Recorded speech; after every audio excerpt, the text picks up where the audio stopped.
Good afternoon from the National Opera Center, New York City. And good morning if you're on the West Coast, where I hope they are able to bring the fires under control very soon. I'm Mark Skorka, Opera America's president, and I'm pleased you could join us for our season opener, our first webinar of the fall. We'd really prefer to be with you for your opening nights, but we're happy in the meantime to come together for engaged discussion about the most important topics shaping our field. Today, we're taking on an issue that is central to our relevance as a contemporary cultural expression. Despite the dynamic civic practice at many of our opera companies, and despite the tremendous number of new works that resonate with the world around us, opera is still defined for many people by the inherited 19th century European repertoire. They have beautiful music and what we have dismissed over time simply as silly stories. But as opera becomes more theatrically intense, and as issues of racism, gender discrimination, and sexual harassment take on new urgency, these stories are being examined more closely.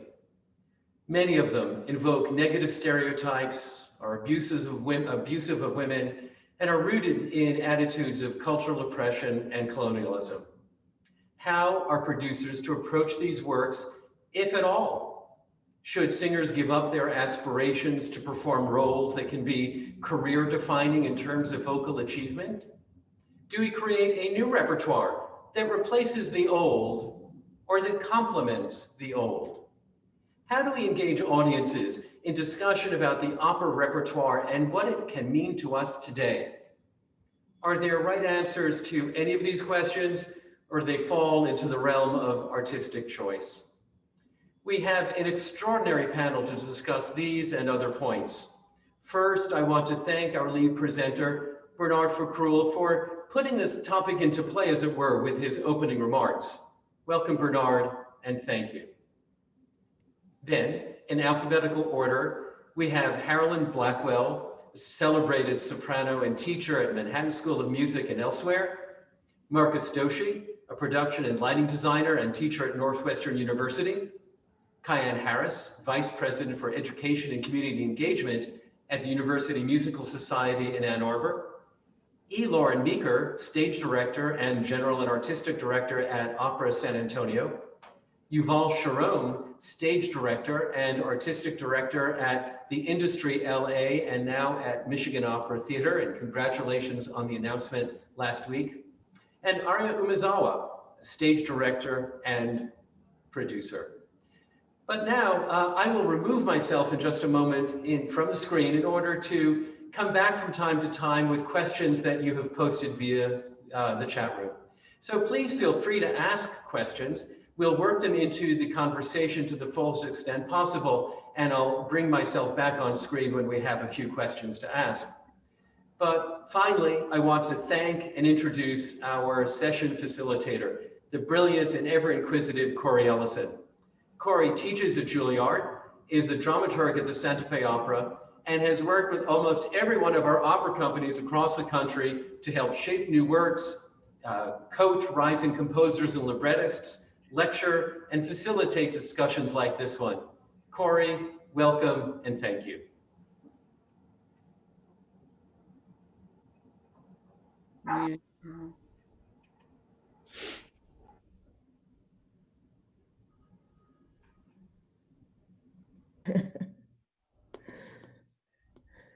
Good afternoon. Thank you, Mark, for your intro and for the opportunity to facilitate this provocative conversation today. So I'll launch right in. The challenges of this inherited repertory. And Mark was mentioning the fact that opera houses have long presented performances of this canonic European repertory from the extended 19th century, I think backward even to Handel and to Monteverdi up until Puccini and Strauss. And now in the 21st century, we have challenges, as Mark pointed out, revolving around these stories. So this issue really, I think, has been the elephant in the room for at least several decades now. But the current igniting of movements such as Me Too and Black Lives Matter has lent it an urgency, a new urgency. It's time for us to face the music and the libretti. So we've asked each of our 6 panelists today to begin by responding to Opera America's session description. And our panelists represent a very broad range of disciplines, backgrounds, and approaches, but all of them have demonstrated a continuing commitment to the canonic opera repertory. And I'll call on them now one by one for their responses, and we'll begin with Yuval Sharon.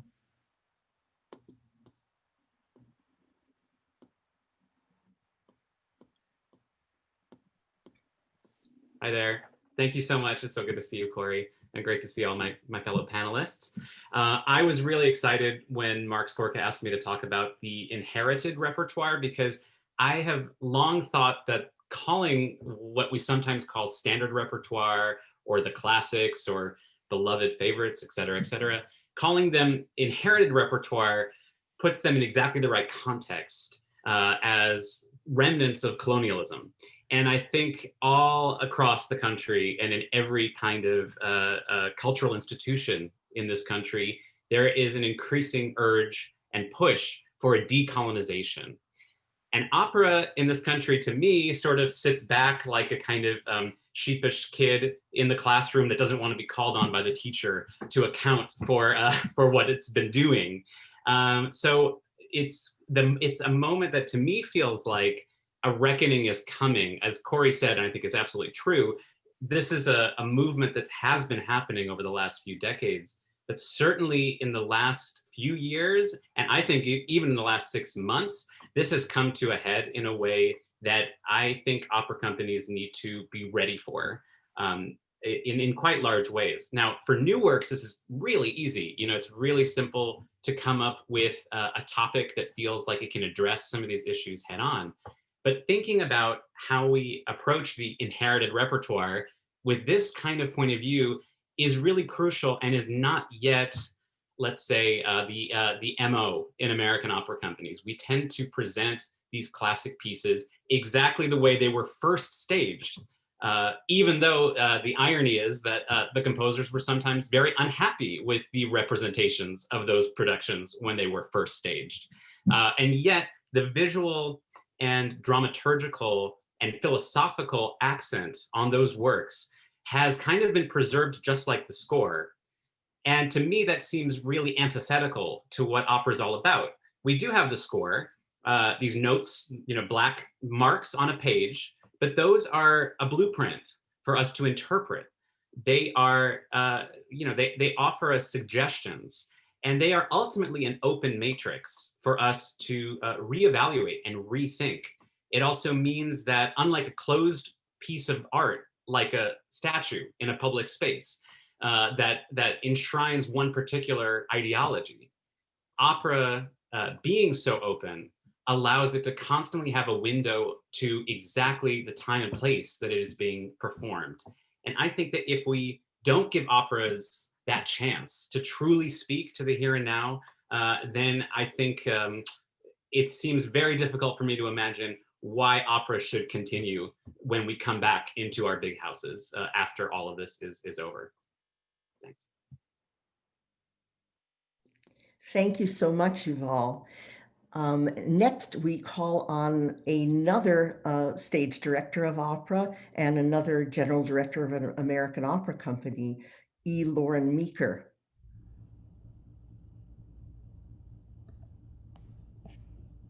Hi, good afternoon, everyone. And thank you to Opera America for having me today.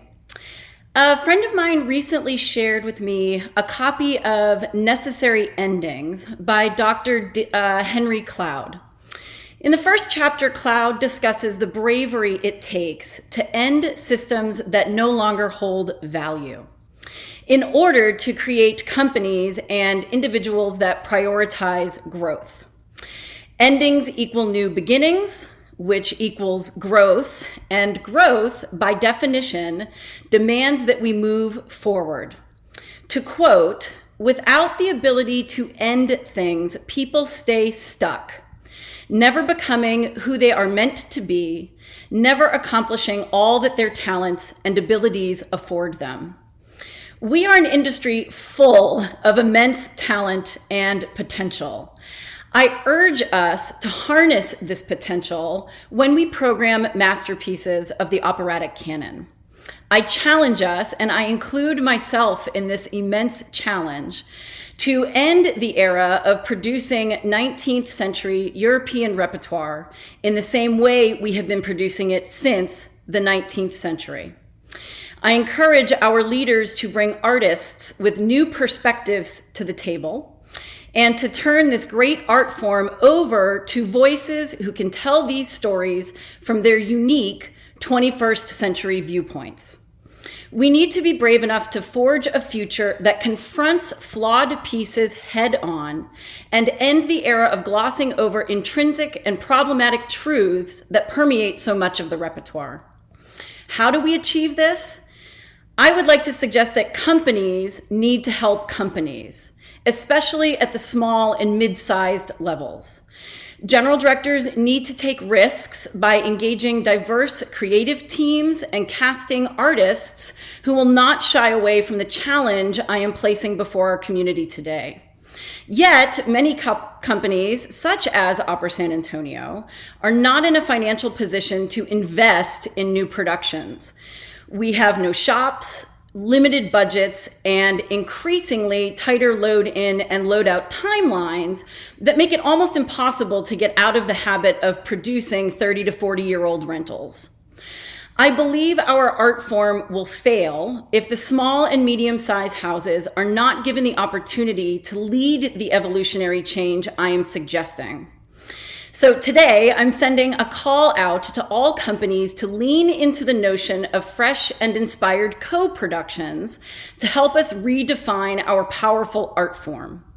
In doing so, we open the door to an environment that fosters audience, donor, and community conversations.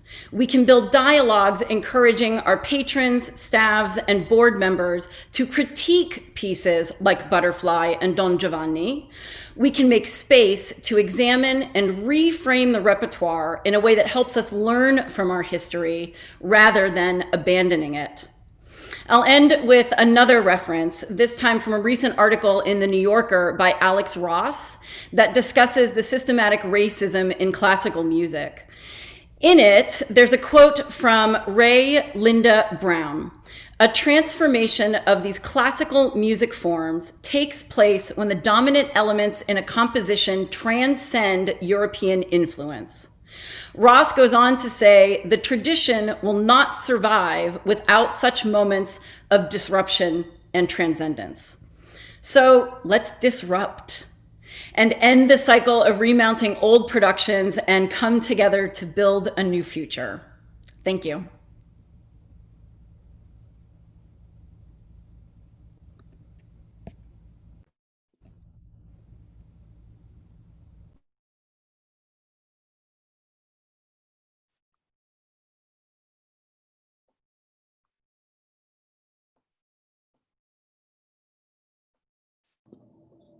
Hi, Cori. And hello, everyone. Racism and misogyny exist in operas of the European inherited repertoire because xenophobia, Orientalism, stereotyping, and violence against women are a reality of our past and present. The ugliest and most challenging aspects of European and colonialist culture are reflected in operatic works, sometimes intentionally and often incidentally. This isn't new. So what has changed and why does this matter now? A devastating cycle of violence towards Black and other non-white people that has existed for hundreds of years is finally visible to and being acknowledged by the masses, sparking a long overdue reckoning in America and beyond. Powerful social movements demanding gender and racial equity and the backlash against these movements are visible in headlines, in the streets, on our social media feeds, and in our collective consciousness. Continuing to excuse and defend the problematic aspects of opera is no longer acceptable.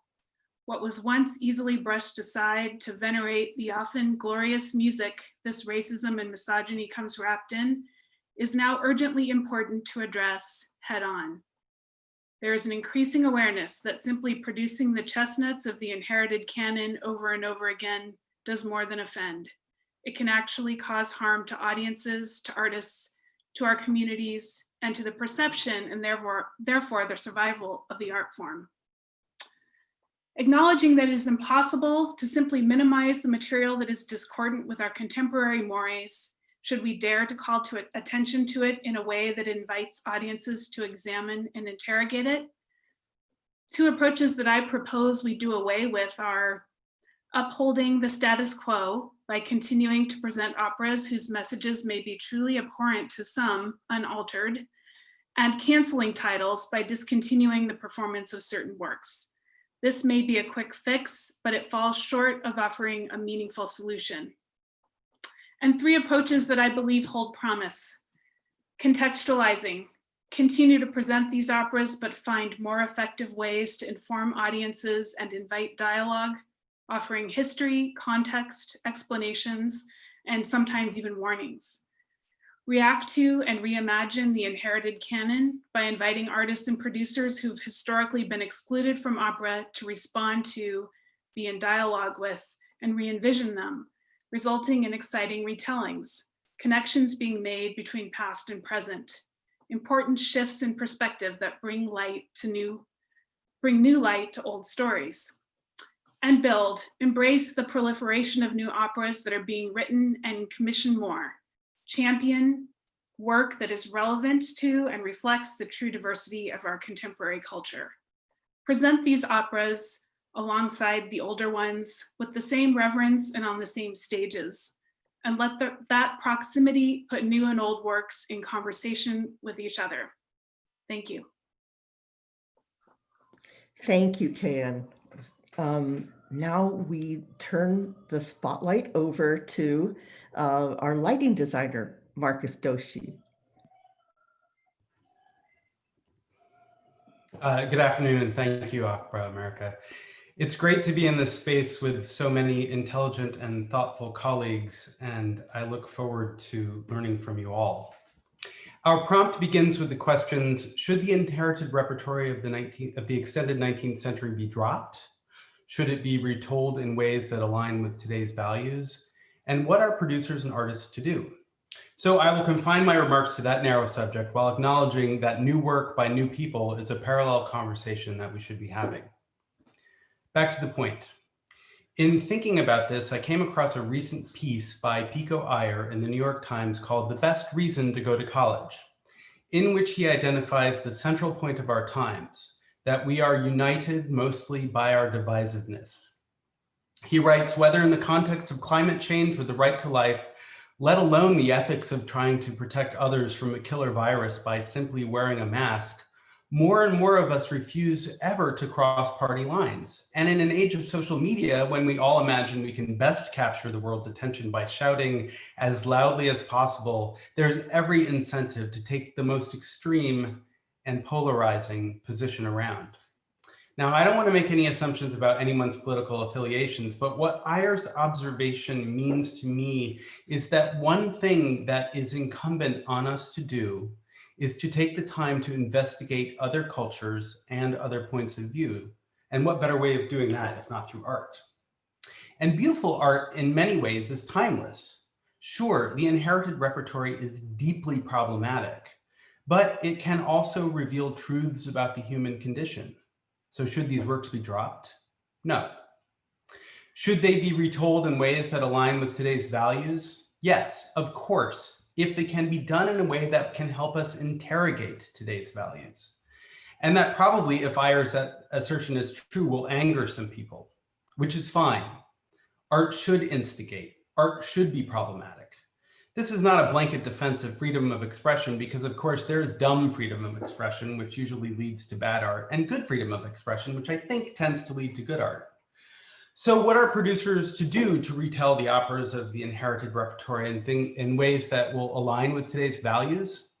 Well, the first way they can do it is by having the makers of the opera reflect the social and cultural diversity of the communities they hope to serve. Speaking from my vantage at the tech table, opera must become a welcome place for minority artists.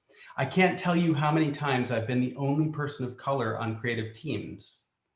Equity and representation in the creative team will bring refreshing points of view to the repertory, illuminate new ways of seeing, and share truths about being human from many different perspectives. This probably won't make some of the extant opera audience happy. Who cares? We are in the midst of massive upheaval, so why not upheave our audiences as well? So if you're going to remake the repertory by remaking who makes the productions, do it full throttle. Don't make the new makers conform to the old ways of making work, the old priorities of institutions, or old traditions. Let them make new ones. In this way, we can make space for seeing the inherited repertory as part of a broader group of work, which will push the form forward. Thank you. Thank you so much, Marcus. And now we turn to the sole performer on today's panel, Harolyn Blackwell. Good afternoon, everyone. And I'm honored to be here with all of you today. And as an opera singer, how does one manage the challenges of this inherited repertoire of the 19th century?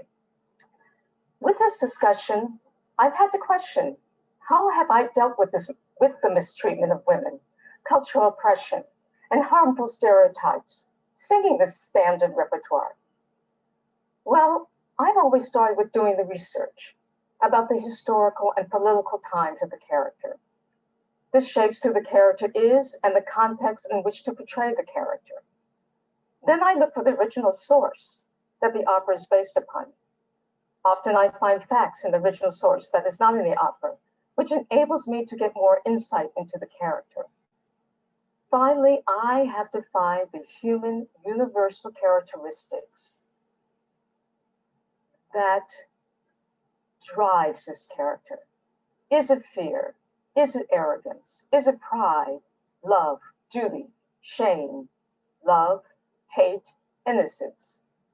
It is these universal human qualities that I think the composer and librettist wants me, the artist, to communicate to the audience. Whether it's Puccini's La Bohème, which is of the past, or Terence Blanchard's Fire Shut Up on My Bones, which is in the present. What are the character's strengths and flaws, which mirrors the same strengths and flaws we all have?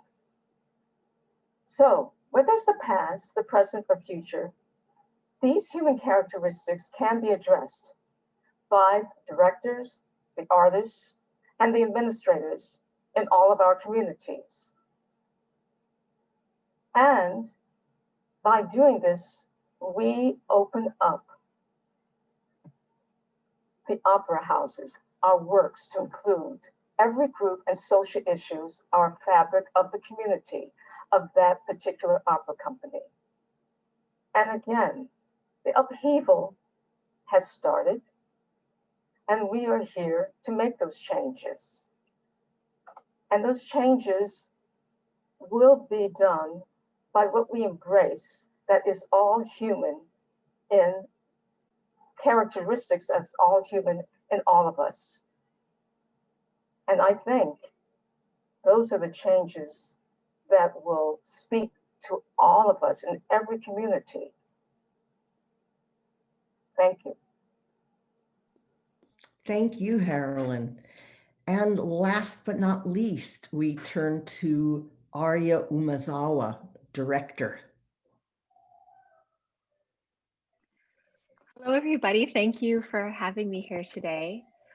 I want to start by sharing an analogy I've been using in conversations recently about the function of arts institutions in our society.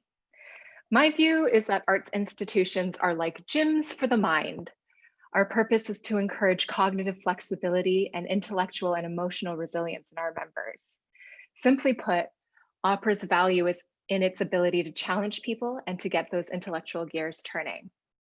That said, any fitness buff will tell you that there are healthy and harmful ways to train. Now I want to drill into what we mean by problematic, because it's a terribly kind word for what we're really talking about. Murder, abuse, rape, homophobia, transphobia, and the erasure of LGBTQ stories, exoticism, Orientalism, anti-Semitism and anti-Black racism, colonialism, and genocide. These things aren't just abstract problematic concepts. For the people and communities these things affect, they are traumatic, no matter how we might attempt to contextualize, recontextualize, ignore, or excuse them. Deconstructing the trauma present in our art form in a detached and logical way is a luxury that is not available to everyone. We do well to remember that we aren't inviting artists and audiences into our spaces to mentally divest from our work, but we're inviting them to engage their whole emotional selves in our processes. At its best, witnessing and creating art is a deeply personal experience that inspires growth. To that end, I think it's fair for people to feel angry or betrayed if they find they've been manipulated into vicariously reliving their trauma or the trauma of their communities with little care and to no obvious end. When determining what to do with a problematic body of inherited work, we might first ask, what function does presenting trauma on our stages serve, and who is it serving? We want to apply a healthy amount of intellectual stress without causing injury.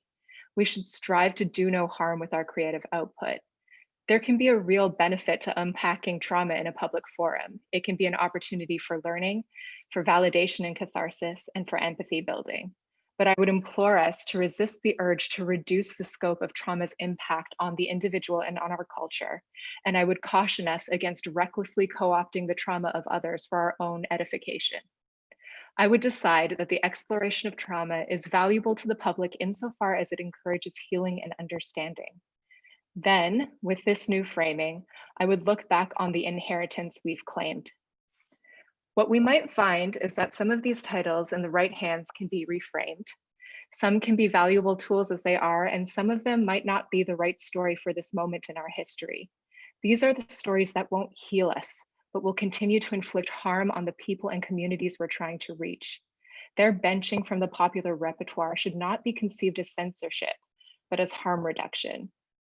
Any fitness buff will tell you that you should rest the day after a particularly stressful workout. Many of our communities have been enduring sustained trauma for centuries. They need space to recover. When they tell us that what we're doing is causing them pain, we need to believe them and be mindful of their feedback as we go about crafting our intellectual and emotional seasons. This process of examining, reframing, and shelving beloved works is our responsibility as curators. We're not likely to find contemporary resonance for operas by thoughtlessly retelling the same narratives of trauma, and we cannot do it by intellectualizing and distancing ourselves from its emotional impact. Here is my fitness challenge for the opera industry. We should own our responsibilities as cultural coaches and choose to nurture our societies and communities in a way that is ethical and accounts for the consequences of our actions. I see a world where every person can come to an opera house, no matter what is being presented, to explore and stretch past the boundaries of their imagination without fear of sustaining psychological injury. Thank you.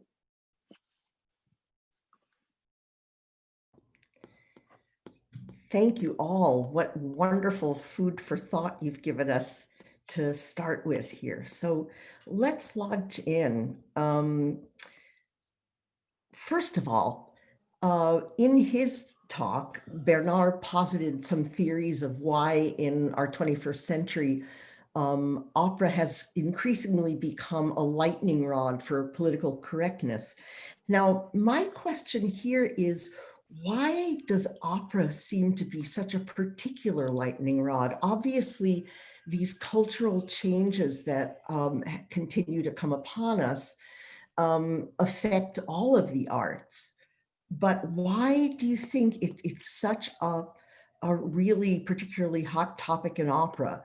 How did this come about? How did this shift occur? And why are we in this situation more than perhaps other art forms? I don't think we are, actually.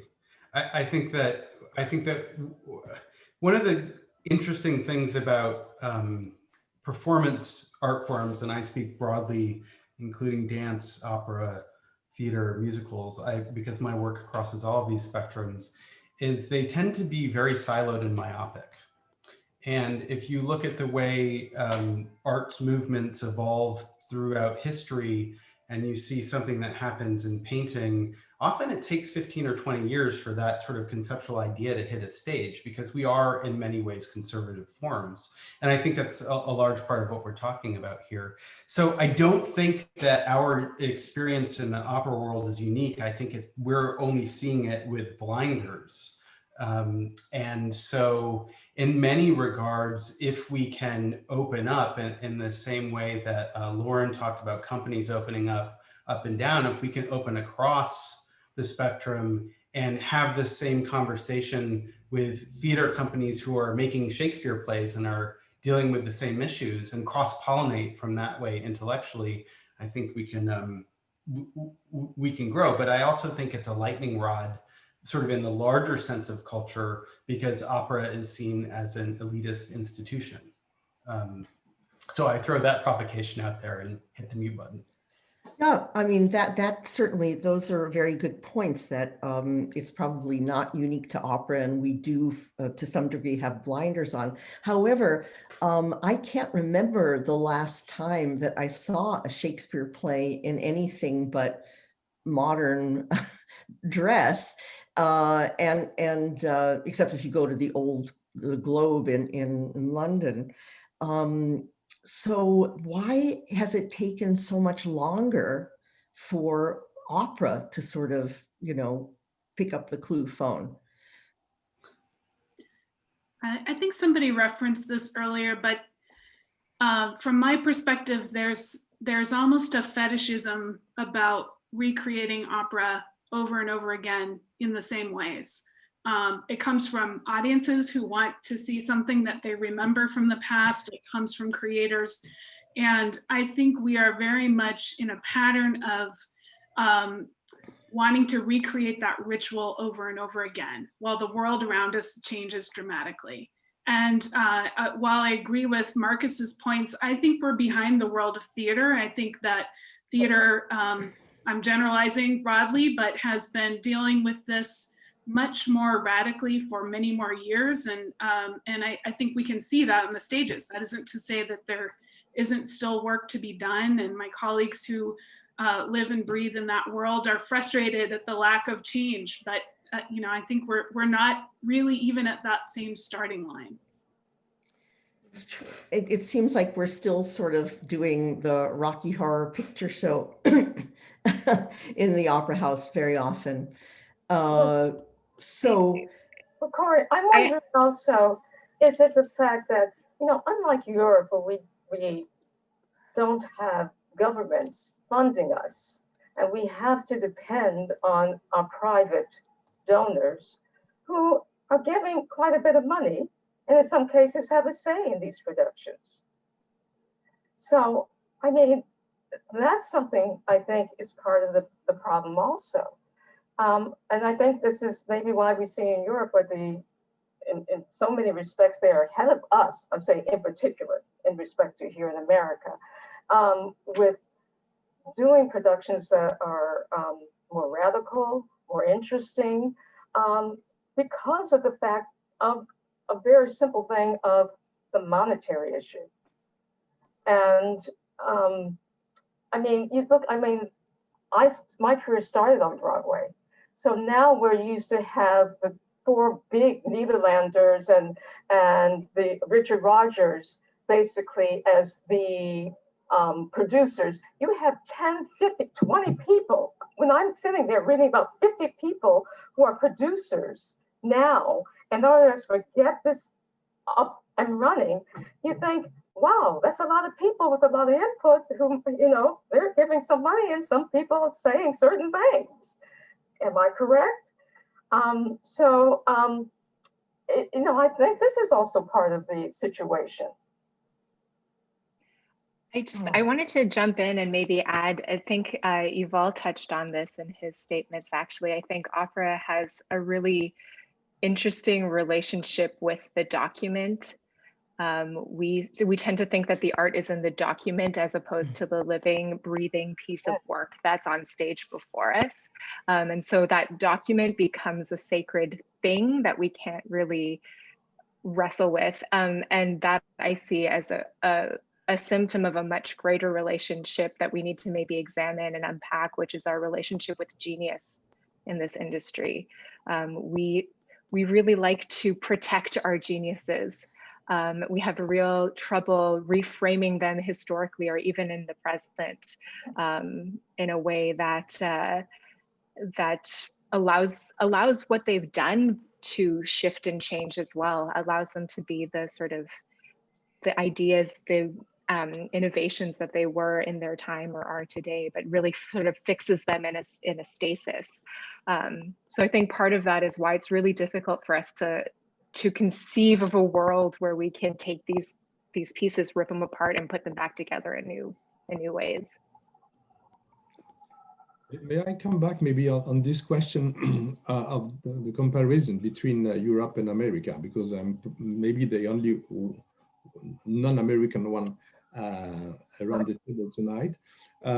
I feel that there are, of course, many differences between the European opera life and the American one. But don't you think that we share one thing, which is a problem, which is that the audience doesn't represent the diversity, the social and cultural diversity in our cities. And that is, even in spite of the public funding in Europe, it is the same. So we have not been able fundamentally to open our opera houses to the people who are the real people, the life in the cities. And in my opinion, of course, the fact that the funding in America is private makes it even more problematic. But if we are not including the audience in this process, I think we will fail. And I think it's very good to be radical, but if we don't have the right people in the hall, what do we do? That's just such an important point. And that actually brings me to Cayenne, because you, of course, founded and ran Lyric Unlimited in Chicago, which is an offshoot of Lyric Opera of Chicago. And so you had this situation where you were presenting new works, developing and presenting new works that often had social and political agendas to them, at the same time as the main stage in the Lyric Opera House might have been presenting quite traditional productions, kind of unexamined productions of standard repertory. How did you square that? I don't know if I squared it, Cori. I think that the effort, and Bernard just referenced this and referenced it in his talk as well, the effort to connect with communities and to be in dialogue with communities was the origin of the idea around Lyric Unlimited. And as we began commissioning and presenting operas intended for non-traditional audiences, that contrast actually became louder. And one of the questions that came up quite frequently was, why aren't these works, which are speaking to issues right now, being presented on the main stage, even though their original conception was really meant to be very small scale and quite different than what was being presented on the main stage at Lyric. But it does beg the question, and I think it's something that I've come to realize in the course of working in that way over many years now, is that having contemporary stories, operas that speak to diverse communities, actually on the same stages as works from the traditional canon, it does several things when you elevate it in that way. First of all, it shows that those works have importance, and it shows that to traditional audiences as well as non-traditional audiences. It also puts the work in dialogue with the other works. There's a conversation happening over the course of a season that tells a very different story about opera as an art form. And that's something that I get really interested in, is how we actually see these works in juxtaposition to one another. It's one of the ways that I think we can meaningfully continue to produce historic works and at the same time interrogate them with new perspectives. Interrogate, I love that term. So yeah, but one thing just sticks out for me, which is that so often these new works are presented on a second stage. And I think that second stage concept is something very valuable, which has come into a lot of American opera companies. But to me, it points more to where you might put on a chamber work or, you know, something of smaller proportions. But increasingly, you know, it's sort of like new works and sort of hot button works are often relegated to these second stages. And I think, Ken, what you're suggesting is that we have to get these works on the same boards as the inherited works. How does anybody feel about that? I have a very strong opinion about that, if I may jump in, which has to do with, and I'm going to invoke a baseball metaphor, a baseball movie metaphor, which has to do with the field of dreams theory of making art. And I was thinking about this and thinking about other art movements and other forms of challenging work that at one point were so avant-garde that only a few people were able to engage with that. The then part became de rigueur and boring, right? And so I feel strongly that if you build it, they will come. But the trick is that so the idea is, like, I live in Chicago and I work at Lyric Opera of Chicago. And I hate the idea of the bifurcation between the main stage and the second stage, and the challenging work and the work for other audiences goes on the second stage, and the work for the traditional audiences goes on the big stage. And I think if we were to find a way to take artists from the city who don't work in this particular form and invite them to either compose work. So I'm thinking of, for example, Lupe Fiasco. I don't know if those of you who don't know him, you should look up his work. He's an absolute genius, cross-genre musician from Chicago. And I keep waiting for him to decide that he wants to write an opera. If you could get an opera company in Chicago, of which there are several fantastic ones, to produce an opera by Lupe Fiasco, the name recognition alone would bring with it a very different audience than the ones that I see when I go see operas in Chicago. And so what that requires is an extraordinary risk on the part of these opera companies to say, we are going to do something so left field in an attempt to make our opera houses a welcome table for the entirety of the community. That I think Bernard is correct, that if we don't do that sort of thing, our form is destined to fail. So I feel like really it starts, unfortunately, it truly is an economic consideration to say to these companies are going to take their money and prioritize building audiences that are reflective of the diversity of the community, because then we can make work that will entice people across the spectrum. And just think about what that would do for the form. Because when you look at, when I'm looking at so I'm reviewing the list of composers that fall within this broad category, and there's hundreds and hundreds of them. And then I think about the composers whose new work I've done in the course of my career, and there are not very many as well at all. And so wouldn't it be great if we could foster a sense of, let's have hundreds and hundreds of composers doing all sorts of crazy work and make our space as great as an off-Broadway theater? I don't know. May I add maybe one thing? I think it's really time now to bring new pieces or less known pieces on big stages to the traditional audience, but also to take the repertoire, the grand repertoire or the more popular pieces to unusual places, you know, open space, open air, or industrial spaces. I think the more we can get out of the traditional institutions, the better it is to go and meet with a new audience, with the communities, or bring a part of the traditional audience discovering another part of the city. And I think opera needs this kind of mobility. And probably that's a huge problem in America because of the private funding, that you have huge opera halls, and therefore to go into an intermediary hall is not obvious for financial reasons.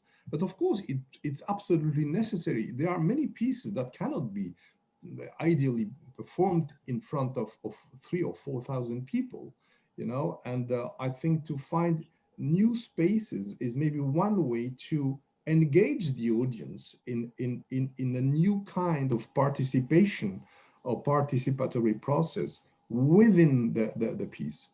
Yeah, well, what Bernard is saying, absolutely. And we're watching with envy as various European companies have responded in creative ways to the pandemic and are doing operas in parking lots and all courtyards and all sorts of traditional stages, untraditional stages. And I know Yuval has something up his sleeve right now that is sort of pushing the envelope in that way. You want to tell us about it? Yeah, sure, because Bernard, what you were saying is something I couldn't agree more with. And with my company here in Los Angeles, the industry, we've been doing that with brand new pieces and exploring the city and bringing audiences out to unconventional spaces to hear a piece that really is crafted for the experience that we're making, whether it's inside a moving car or at a train station or a park.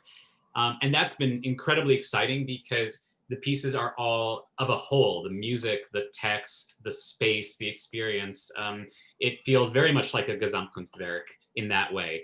But for my first project in Detroit with Michigan Opera Theater, you know, it actually, you know, my appointment started because of talking to Wayne Brown, the president and CEO, about a project that could be done in a socially distanced way. And I suggested right away doing something in their parking center. Different, it is Wagner, so in that way it's similar in a way to what the Deutsche Oper Berlin did with the parking lot. But we're actually going to ask the audience to drive through the parking center, and on each level of the parking center there's a scene from Götterdämmerung that plays on each of those 7 levels that 8 cars at a time will experience. And that is, you know, it was a piece that did arise out of the necessity of what can be done in these circumstances. But actually, I think Götterdämmerung belongs in this kind of format, actually. You know, it belongs in the kind of industrial, this kind of brutalist architecture of a concrete parking center. It's perfectly suited to talk to the era that we're in right now in terms of the complete, you know, the story of a powerful woman that tears down all of the structures that no longer serve humanity so that something new can arise. I think there's something about that piece, especially detached from a full ring cycle and detached from a proscenium theater and detached from all of those expectations of Wagner, including the sediments that have accrued on Wagner over the many decades. To take all of that away and to let it speak to right now involves, to me, also rethinking the whole experience for the audience of how to hear that piece. So I'm completely with you, Bernard. I think that is a path that I think the pandemic opens for us in America that we should take and not be so afraid that we can't do anything until everything is until we can be together with 2,000 of us sitting shoulder to shoulder. You know, this actually is an incredible opportunity to think about doing exactly what you were saying and going out into new spaces and thinking, yeah, a new piece right now seems really challenging, but taking this inherited repertoire and tearing it apart and reinvestigating it and realizing what untapped potential still lies in it seems like it's truly the moment for that. Thank you. And we talk about, of course, I think we've all agreed that it's necessary to, reevaluate and, as you say, take apart the inherited repertory. But how do we go about that exactly? How do we go about that in a way that honors the integrity of the work itself? Because, let's face it, we've all seen abuses of that practice, but there are a lot of directors and performers among us, and I would love to hear your ideas about that. Lauren, for instance, I think it depends on how you define the integrity of the work. And I think it's challenging ourselves as artists and our audience members and our boards to let go of preconceived or historical loves and notions of what these pieces are. And I will echo what Bernard said in his opening statements about things like Don Giovanni. Maybe it's okay if it's not a drama giocosa. Maybe it's okay if there's less giocosa and more drama. Maybe it's okay to not laugh your way through it and instead analyze the text for what it is. And that doesn't mean it's a lesser of a presentation or a wrong presentation. It's allowing the material to flourish in a new light, and to lean into those flaws like I was talking about, and to echo what Aria was saying about putting forth these pieces that do have really major issues that are problematic human intrinsic truths that we need to acknowledge. And I think if we're doing that, which, let's be honest, that's a super brave step. There are a lot of people out here who really have conceived notions about how they like X, Y, or Z production done. You get a lot of pushback when you choose to not do that. And I think that goes back to us having created an industry that stopped evolving in America almost as soon as it began. So we're doubly challenged to evolve the repertoire, to make new repertoire, and to continue to challenge ourselves. But gosh, if all 800 or however many people are on this call today took up that torch and started to forge that new future, it would be very exciting. That's what we're hoping. Hoping this is inspirational. I've stepped back in here. The input of the artists. I know, because we're the ones that have to do it. We have to make this work. We take your direction, we take it from the conductor, but we're the ones who have to make it work. And so when we go out there and explain to the audiences, what is our truth? I go back to what is the humanness of the universal quality that make these characters so important? Whether, as I said, in my introduction, whether it's Bohème, whether it's, Terence Blanchard, there is something that's human, that's universal, that touches us. This is why we do what we do as artists, singing up there, taking the direction, making it work. We've got to do that exploratory work. We're the ones that have to go, when you give us the direction, how does this make sense? How does this make sense to what the director wants, what the conductor wants, what we bring as human beings to this character? And that's also, when you get someone up there, like an artist who can explain this to the audience, then you have this one-on-one communication. So, Thank you, Harolyn. I believe that Mark has some audience a couple of questions, because the chat has been filled with questions, and I can't get to all of them. I think we're going to have to do another round just with you, Cori, to explore the role of the dramaturg in opera and how the dramaturg can help with this. So that's an upcoming webinar. I have two questions. In a way, both of them are for Yuval and for Lauren. So you talk about giving your audience a new view into Götterdämmerung or Don Giovanni, but how, Yuval, with the Götterdämmerung in the parking garage, which sounds incredible, how do you make it more than a novelty so that your audience is actually invited into a rethinking of the profound meaning of Götterdämmerung? And Lauren, after Yuval, how do you encourage your audience to think about the work when they may be coming to opera as a form of entertainment that is a socioeconomic marker in their lives? Yuval, you first.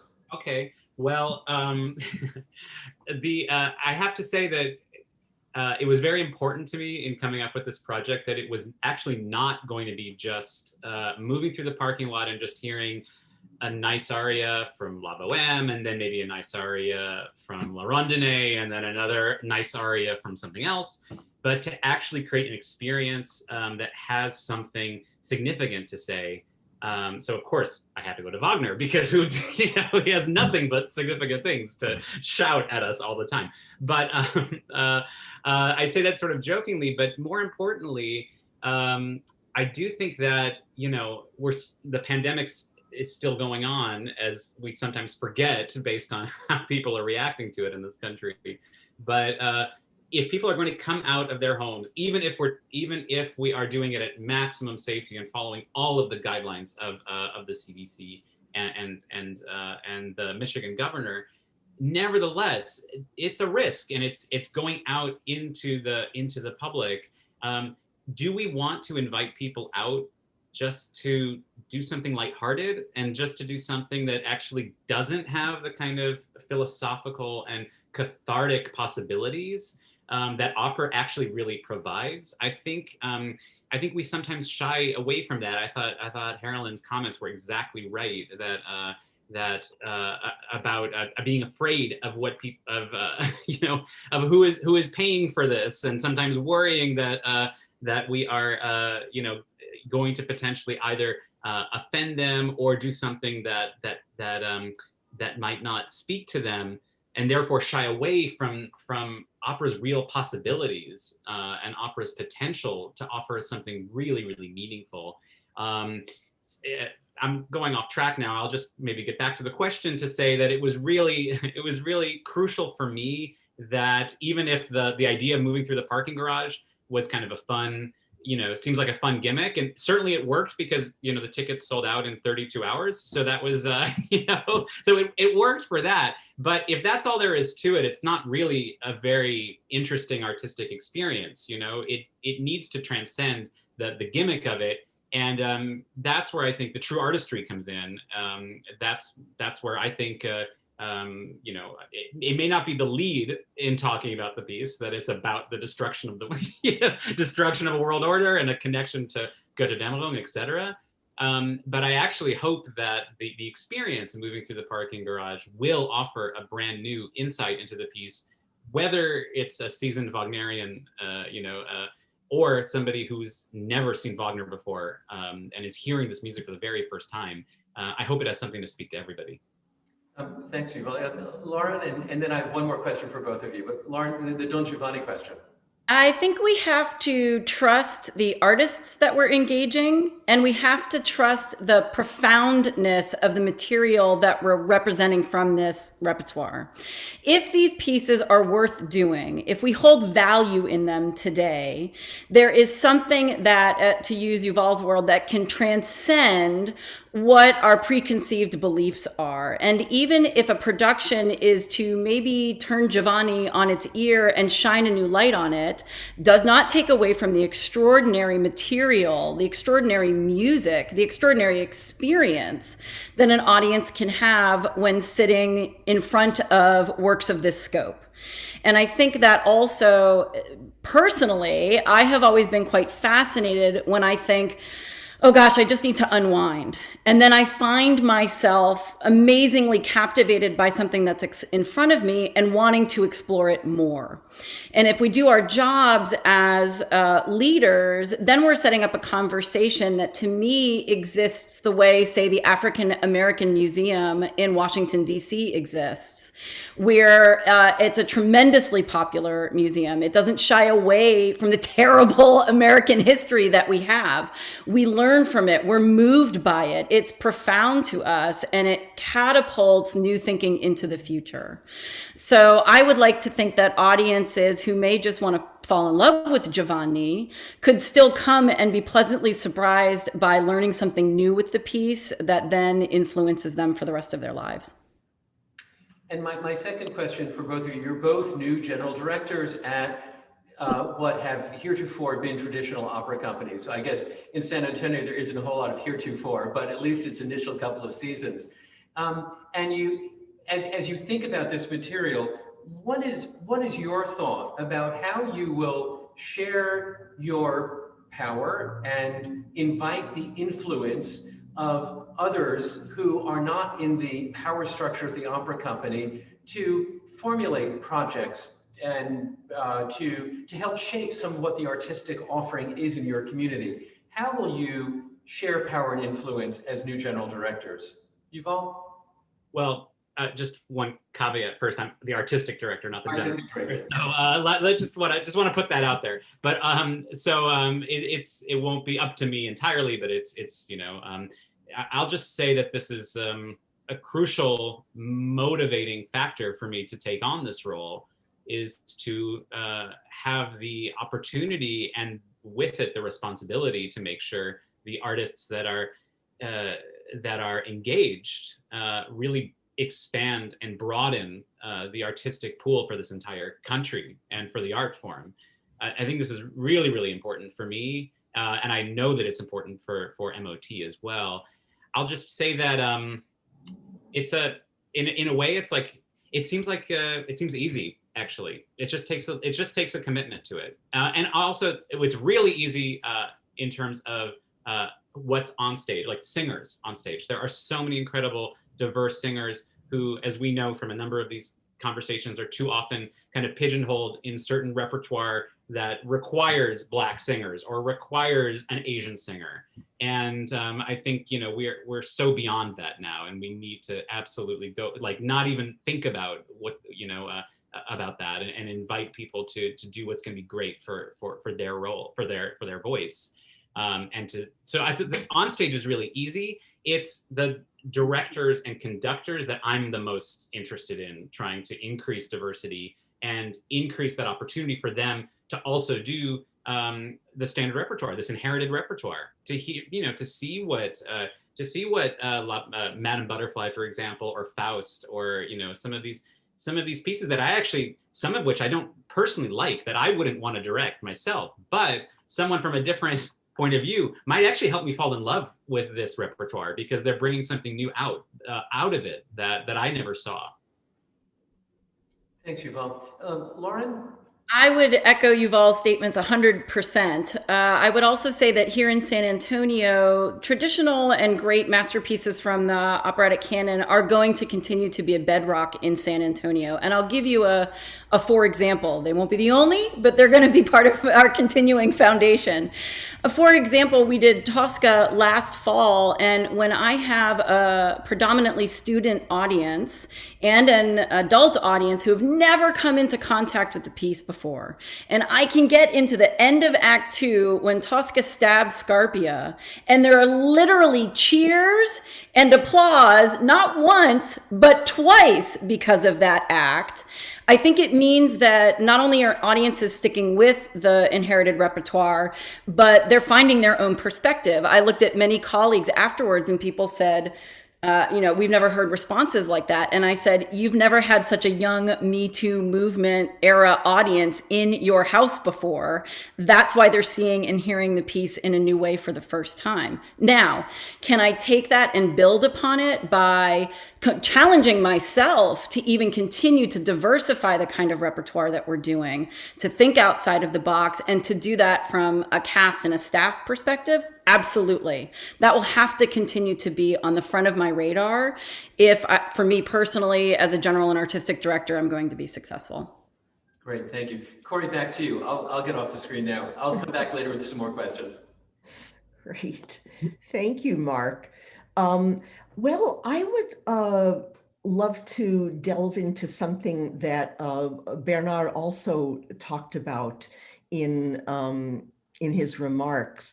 the need to develop new forms of active participation. And as a dramaturg, that's a challenge that has long been at the core of my work. How do we get more of our audience to approach the works with serious attention? Do our audiences, are they really interested in engaging in discussion? It seems that there'll always be some curious subset of the audience who are interested. Often they're the already initiated part of the audience, often older members of the audience that will actively engage in a discussion. Does that serve a purpose? I think that Yuval has spoken about making the Opera House a city's cultural town square. I think this is something that we would all love to aspire toward and achieve. But what specifically are ways that you have or would like to engage audiences in discussion around what we present? Kayan, I think this is something that you've probably dealt with a good bit. I have. And also Aria. Yeah, I'll speak to it a little bit, please. but I'd love to hear Aria's thoughts as well. First of all, Cori, just in your question, you answered something that that is vexing, I think, for everyone, which is excellent efforts to contextualize, to bring in voices outside of opera to help audiences understand some of what's inherent in a particular work. Opera companies around the country, around the world, I'm sure, do this on a regular basis. And you're right, there's a really nice group of loyal patrons who will take everything they can add on to their opera experience. And then maybe a few students or, a few other people who may have another kind of way into it. But if you're serving thousands of audience members through your performances and you get, if you're lucky, 50 or 60 people to have a dialogue with you around something really important, then it feels like you're falling flat. I mean, one thing I will say is I love Yuval's idea of the opera house as the town square, but I think we also have to acknowledge that opera houses can be places that feel threatening to many people, that have been symbols of oppression to many people, and that essentially opera and the performing arts as we know them in the United States were set up to serve white, middle class, and wealthy folks. And so thinking about how we build audiences, expand, have a more audiences that look more like the cities that we live in is a hugely complex question, because it's so connected to systemic racism. It's so connected to all of the challenges that that we're wrestling with right now nationally. I'm a big believer in finding ways to create more participation, more active participation, rather than simply having audience members be the passive recipients of a complete artistic product, which is actually, sort of the way that we've presented opera for many, many years. There's a ton of unique ways that people are doing that around the country. The theater world, again, is way ahead of us in terms of working with non-professionals and involving them in the creation of new works, in the writing of new works. I think we need to do more of that. I think we need to invite people in deeply and not just on the surface. Aria, I know that you've done work, for instance, I'm thinking about your Opera Cheats series. You've taken a lot of interesting approaches to engaging new audiences. Can you speak a bit about that?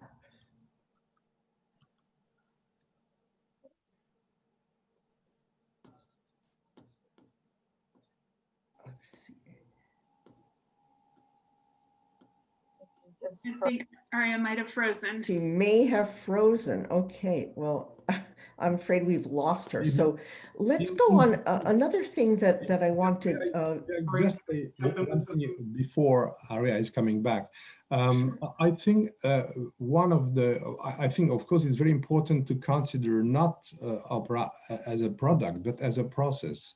And for example, opening moments of rehearsals or meeting with the artist and a lot of those things that can take place before or even after the performances, I think can be a way. But another level of participation, of course, is to plan, to program pieces with an active participation of non-professionals, of communities. And then you can create a link that can be a structural link with inhabitants of the city, you know, who become a part of the community of the opera. I think it's quite a long process, but in my experience, it does work very well. And it's a way to go much more profoundly, maybe not so much in quantity, but I think at least you can engage people that are further away. And then my third level of inclusion would be to work more with artists coming from out of the opera scene. I think the more we can engage choreographs, hip hop artists, video artists, poets, playwrights, and so on, who will have, and especially if they come from diversity, you know, from other cultural backgrounds, I think their own view, their own critical view, possibly on the pieces, will help and will probably enlighten the whole process. Thank you. I just want to jump in. Oh, Yes, Harolyn, you go first. No, I think this also goes back to our schools. That I said this years ago when I was on the NEA panel with Wayne Brown. I said, we have lost not only one generation, but two generations. And somehow we as the opera companies have to connect with our schools, because those children are the ones who go back and say to their mothers, their fathers, oh, I've learned something new today. Oh, I've experienced something really great today. We used to have a program called the Affiliate Artist Program. Oh, yeah. Remember that, Cori? Yeah, way back when. Way back when, where artists would go into the community and spend a week within the community, and we would go around to prisons, schools, elementary schools, nursing homes. And at the end of the week, we would do a recital. And basically during the week, we were telling people, it wasn't a performance, it was an informance, telling people about how we have gotten to this point as artists, what our journey to this point, starting from, 9 years of age in my case, going to musical theater, becoming an opera singer. And people were fascinated. And I remember one little girl coming up to me, she must have been in 4th grade, she said, that was awesome. I said to her, that's the greatest compliment someone's ever given me. Thank you. Her mother came the end of the week. Cool. Marcus, were you going to add something? I think I want to add to something Harolyn said before I make my original comment, which is that I think also part of this engagement with the broader community has to do with showing the broader community what the people who make opera look like. Because there's only a very small amount of people that actually stand up in front of the audiences. And there's a whole group of people who look like me, for example, who make operas that, when I was in high school, if I had known that somebody who looked like me was making their living in opera, it might not have taken me so damn long to get around to it, right? So there's another thing I want to say, and you mentioned the idea of initiated audiences, and I want to push back at that term initiated, because it implies a barrier that I think we need to get rid of. That we should think not about initiating our audiences, but what we can do to make it so the barrier, the psychological barrier, actual or otherwise, of being initiated to the norms of opera can be eradicated, or at least we can do an end run around. And I think, you know, I agree with Bernard that opera is not a product, but a process. And as an artist who spends a great deal of my time focused on the process of making work, I mean, I make the show and then I see it once and then I go away. So for me, it's all about the process and all about the collaboration. And then I am driving to the theater for a technical rehearsal and look at the marketing materials on the back of the bus and think this has got absolutely nothing to do whatsoever with the piece that I'm doing. And I think that if we had marketing firms or people or engagement or whatever mechanisms that were actually actively engaged in communicating what we're trying to communicate with the pieces that we're making on a piece-by-piece basis, we might actually appeal to people as opposed to perpetuating the barrier and the idea of, oh, that's not for me, because that image on that advert for Tosca has nothing to do with me or my life or anything like that. Marcus, that you are so right. And if I may say, this is one good reason for opera companies having a company dramaturg. Oh, absolutely. The person who is actively involved in the production of the work and understands exactly what the director and the whole creative team are after, what they're doing, and also is the bridge to the outward facing messaging of the company. Mm-hmm. So that's all. Anyway, little pet peeve there, but. Another way to do that, Cori, in the event that companies can't afford the role is, but more can than can't, I'll bet. I don't know. But that's a case-by-case basis, I'm sure. But I think more importantly, from the point of view of a director, I love being talked about what should it look like? What, you know, how, what are the ideas and how do we crystallize those? I think sometimes, you know, a lot of companies can feel quite, I think Marcus used this term in terms of the different art forms, but we can feel siloed. You know, there's the marketing department, the development department, the production department. None of them actually talk to each other very much, or like once a week to talk about checkpoints. But, you know, I think artists that are engaged by the company want to be a part of the whole thing. And it's not, it just takes a conversation, really, to avoid what Marcus was saying, which was, how do we make sure that the work that's happening on stage is also communicated? And I think in the case of inherited repertoire, this feels really important, because if you are using kind of stock images to create an expectation of the audience that they're going to get a quite straightforward Tosca, and then they come and see a Tosca that's turned on its head, that's actually not any way to truly evolve the audience to try and understand what it is that the artists are hoping to express from this piece. So I think it's a lot about making sure that communication happens, and ideally it is with a dramaturg. But in the event that a dramaturg isn't there, I think the artists would love to be part of that, of the conversation.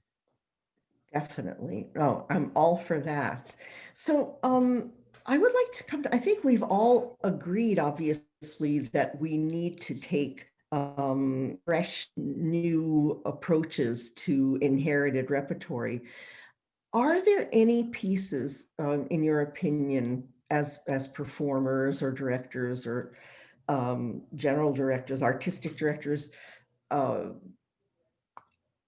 that just really should be dropped from the repertory? Or is there anything that exists in the repertory that is just so problematic that, you know, it's next to impossible to deal with? I mean, there are pieces like, for instance, some of the most difficult pieces to do nowadays are things like The Abduction from the Seraglio, even Rinaldo by Handel, pieces which sort of have the good guys and the bad guys in a very unenlightened, politically incorrect way. How do you approach things like that? I think Bernard said it perfectly, that if we again, engage the audience and we explain the differences, the cultural differences, and we have a discussion about the cultural differences and how this is of this period and this time, and how does this reflect upon what's happening in our society right now, and how we can basically take it for what it is in that time and period, but have the discussion. That's I mean when I read that I thought about that, you know, singing Blonde, and I'm thinking, but I'm the only one who looks like I could possibly be Turkish up here, you know, and but I wish we had that discussion, Mm-hmm. you know. Yuval, were you going to say? Yeah, that was a great comment.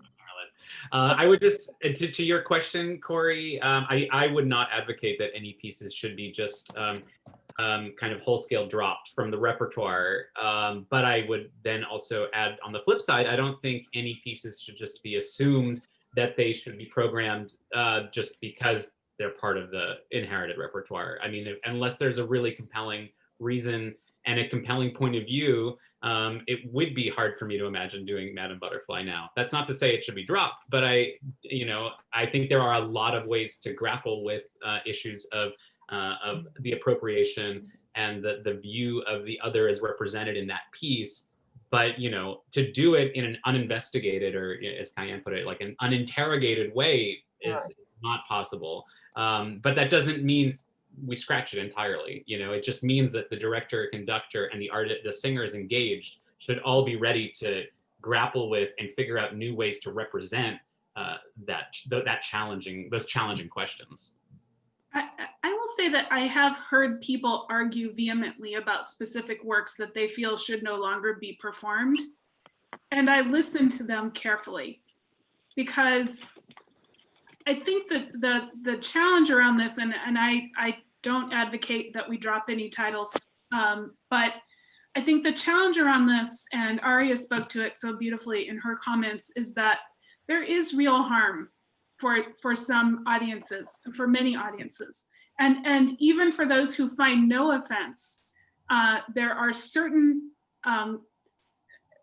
reenactments and sort of continual harm by putting things on stage that reinforce stereotypes. And I think that's actually really important to understand. I don't think erasure or cancellation is the response. And in thinking about this prompt, I read a gazillion things from artists in and outside of opera who kept sort of saying, and the one that comes to mind is H.P. Lovecraft. And obviously Lovecraft Country is a big hit right now. H.P. Lovecraft, a writer of horror and science fiction, huge influence on many writers, was also a well-known racist, anti-Semite, xenophobe. And I hear so many authors actually talking about how grappling with that is part of what has influenced them to write what they write. These are artists of color, writers of color responding, and you see things that are being kind of reimagined in a really meaningful way that come out of that. So, but I do think we need to listen when people are feeling a visceral pain as they interact with some of the pieces in this canon. Thank you so much. Sorry, Thank you. I would like may to. I jump in? Yes, I was disembodied just voice? going to, Aria is back with us, and so many people have been referring to her comments. So please, Aria, please share with us your thoughts. Thank you. I'm so sorry, how mortifying. And I can't see anybody, so I can't gauge reactions. But I think a couple things that, to this particular question, that I would sort of highlight, and it's something we've been circling as a group, I think, in this discussion previously, is that in order for any of these titles to find relevance, we need to empower artists to have creative autonomy.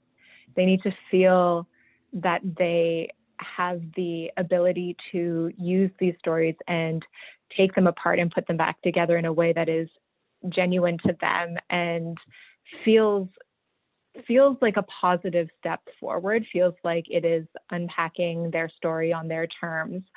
And I think if we can truly hand over creative control to our artists and create spaces for that to occur, that even the seemingly most problematic title could become a political intervention. But I think that requires a real, I think that requires the conditions of creation to be very carefully thought through. And that sort of brings me back to where we were when I was launched off the discussion. So I hope maybe someone brought this up while I was gone. But I think in my experience, nobody has a shortage of things to say or things that they want to express in the world. Every person has a story that they want to share. Every person has a desire to be seen and validated. And for true engagement to occur, in my experience, you need to create conditions where people feel like they can trust you as an arts organization to share those really precious parts of themselves. I think that's where there's a little bit of disconnect in our engagement. It's not just about reaching out, but it's about assuring and building trust with a community and with an individual so they feel that they can engage back. I think things like YouTube, to be crass, but I think things like YouTube and Facebook and social media in general show us that there's no shortage of things people want to say, and there's no shortage of willingness to engage. It's just setting up the conditions where they feel that's possible. Thank you so much, Daria. Wow. Mark is back with us, and I think that that tells us that the clock on the clubhouse wall tells us it's time to wrap up. So thank you all for an incredibly stimulating discussion. I am so sorry that we've gotten to 3:30 because you are extraordinary in your insights and your brilliant articulation of them. And I know we could go on and on in this discussion and get to deeper levels of it, but this is the time we've had today. To all of the panelists, I say thank you for sharing so deeply with us, for Bernard, for putting the topic into play with such a good opening statement for us to revolve around. Cori, for your wonderful questions and the warm grace with which you lead every discussion. To all of you, at this month when we might have opening nights, I just hope that your creativity continues unabated. We look forward to seeing how opera will be reshaped in the months ahead. And we look forward too to continuing this discussion in small groups and in large groups. We'll be back with more. Thanks very much for being with us today. Thank you. Thank you all. Bye-bye.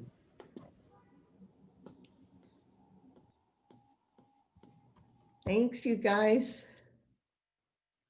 We're fantastic. All great.